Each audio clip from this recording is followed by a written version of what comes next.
Ayo kita mulai lagi. Assalamualaikum warahmatullahi wabarakatuh. Alhamdulillahirabbil alamin. Wa bihi nasta'in ala umurid dunya waddin. Assalatu wassalamu ala sayyidil mursalin wa ala alihi wa sahbihi ajma'in. Allahumma la sahla illa ma ja'altahu sahla wa anta taj'alul hazna idza syi'ta sahla. Amin amin ya rabbal alamin. Alhamdulillahirabbil alamin. Puji syukur kita kehadirat Allah Subhanahu wa taala. Kita masih bisa merasakan limpahan nikmatnya hingga hari ini. Mudah-mudahan ya, mudah-mudahan dengan kesempatan tersebut kita bisa mengisi waktu-waktu yang Allah berikan ini dengan berbagai macam kebaikan yang bisa kita lakukan sehingga ya kita bisa meraih gelar atau jabatan jabatan ya titel sebagai hamba yang bertakwa, kita bisa masuk di dalamnya dan Allah ridho dengan gelaran tersebut untuk kita. Amin ya rabbal alamin.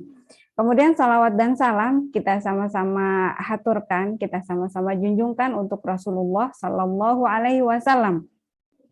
Ya, yang tidak putus-putusnya kita berharap ya, mudah-mudahan kita termasuk bagian dari umat beliau yang mendapatkan syafaat di yaumil kiamah nanti. Amin. Amin ya rabbal alamin.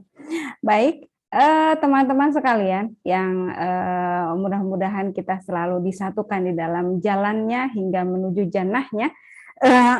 Hari ini kita kembali melanjutkan bahasan kemarin ya tentang menempatkan sesuatu pada tempatnya, ya, adil versi Ibnu Khaldun.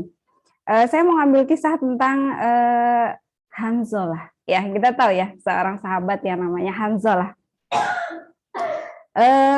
Jadi suatu ketika beliau itu setelah menemui keluarganya begitu, beliau tiba-tiba bersedih gitu ya, bersedih. Beliau menyampaikan bahwa Hanzalah munafik seperti itu.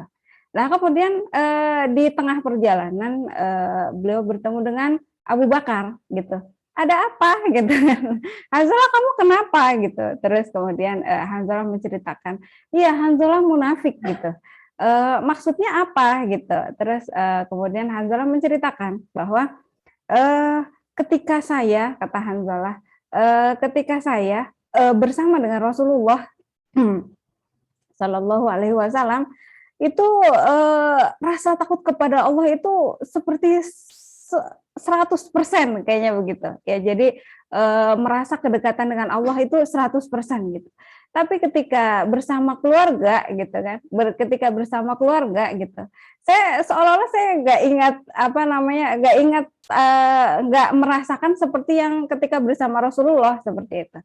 Nah kemudian Abu Bakar akhirnya berpikir dan kemudian tuh kalau begitu saya juga sama gitu, kalau begitu saya juga sama gitu, ayo kita sama-sama menghadap Rasulullah gitu, apakah ini ada yang salah gitu. Kemudian mereka berdua menghadap Rasulullah, ya Rasulullah bagaimana ini gitu kan, ketika kami berada di bersama engkau gitu kan, kita seolah-olah merasakan kedekatan kita kepada Allah itu luar biasa gitu.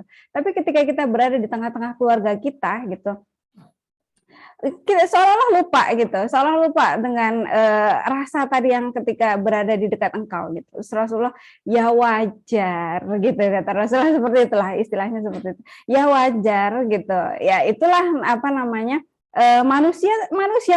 manusiawi gitu. Ketika berada di tengah-tengah Rasulullah ya, karena gitu kan bahasanya itu ya, bahasanya ketaatan dan sebagainya, ya wajar gitu. Apalagi yang menyampaikan adalah Rasulullah sendiri gitu. Ketika ada rasa seolah-olah kedekatan kita ketakwaan kita bertambah, ya itu sebuah kewajaran gitu. Terus kemudian ketika kalian berada di tengah-tengah keluarga kalian, kemudian kalian bercengkrama dengan mereka, itu juga wajar gitu. Masa iya gitu kan, ketika berada di tengah anak dan istri atau keluarga kalian, terus kalian mengingat mengingat apa, bertakwalah kepada Allah gitu kan, itu kayak tidak pada tempatnya gitu kan, seperti itu. Itulah manusia. Kalau misalnya kalian sampai merasakan hal seperti itu, kalian bukan manusia lagi, kalian malaikat gitu kan. Kalian sudah tingkatannya malaikat, bukan manusia lagi gitu. Manusia itu kan diciptakan ada nafsu di sana gitu kan. Tapi ya kita sebagai manusia, kita ya menggunakan nafsu itu sesuai pada tempatnya gitu. Kayak makan kan kita butuh nafsu ya. Kalau makan nggak nafsu nggak bisa gitu. Sedangkan malaikat gitu kan, malaikat kan nggak diciptakan nafsu di dalamnya. Ya seperti itu ya. Itu gambaran menempatkan sesuatu pada tempatnya gitu. Ketika kita berada di tengah-tengah orang yang soleh dalam bahasan ilmu, ya wajar kemudian kita merasakan bahwa ada tambahan kayak suntikan keimanan dalam itu, ya wajar, memang seperti itulah adanya gitu. Nah, ketika kita pulang bertemu dengan orang tua dan sebagainya, terus kita bercengkrama di sana gitu, ya itu juga sebuah kebutuhan juga untuk kita gitu ya kan, itu seperti itu. Terus dalam kisah lain juga disebutkan, jadi ada 2 sahabat, jadi ini pagi-pagi nih ceritanya, pagi-pagi salah seorang dari 2 sahabat tadi, saya lupa namanya, nanya gitu, "Wahai sahabatku," gitu kan, "kaifa asbahta?" gitu bahasanya gitu, "Gimana kabar kamu pagi ini?" gitu kan, gitu. Terus kemudian sahabat yang satu lagi, "Alhamdulillah," gitu kan, "pagiku ya, jadi saat ini saya dalam keadaan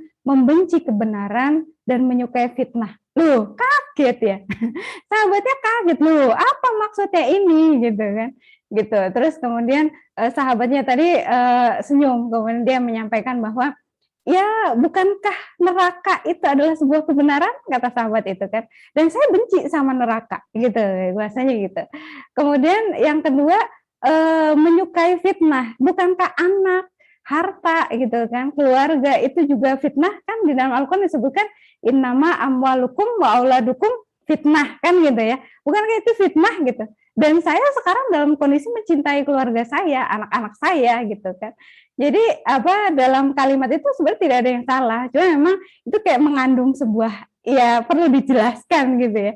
Itu gambaran ya ada kalanya kita membenci kebenaran, maksudnya tadi ya neraka. Kita sebagai orang yang pengen menjadi orang yang beriman tentu benci ya dengan yang namanya neraka. Makanya kita berusaha untuk setiap saatnya adalah menjauhi itu gitu kan. Itu dalam artian seperti itu gitu. Kemudian menyukai fitnah tadi, ya kita sebagai manusia ya kan, manusiawi kita mencari keluarga kita, tapi pada tahap atau pada batasan yang memang diridhoi Allah gitu kayak mencintai keluarga kita ya dalam rangka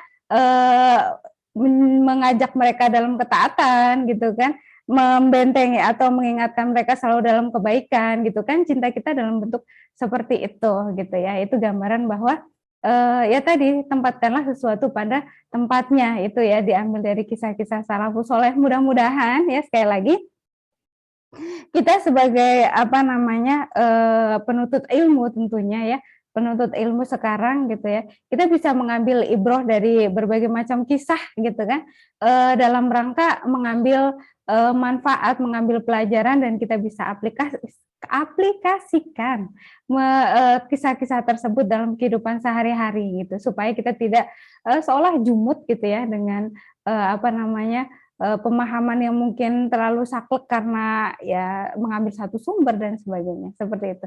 Mudah-mudahan ada manfaatnya apa yang sudah disampaikan. Kita sama-sama, sekali lagi kita sama-sama mengambil ibroh gitu ya, bahwa menempatkan sesuatu pada tempatnya seperti itu adalah sebuah kelaziman yang akan terjadi di dalam kehidupan kita gitu. Baik itu dalam skala besar maupun dalam skala diri sendiri ya, seperti itu, dalam skala diri sendiri. Dan sebelum kita menerapkan hal ini untuk orang lain, tentu diri kita lah yang mesti kita perbaiki dulu gitu. Apakah kita sudah dalam kondisi ini gitu kan atau belum? Jika memang belum, mari kita sama-sama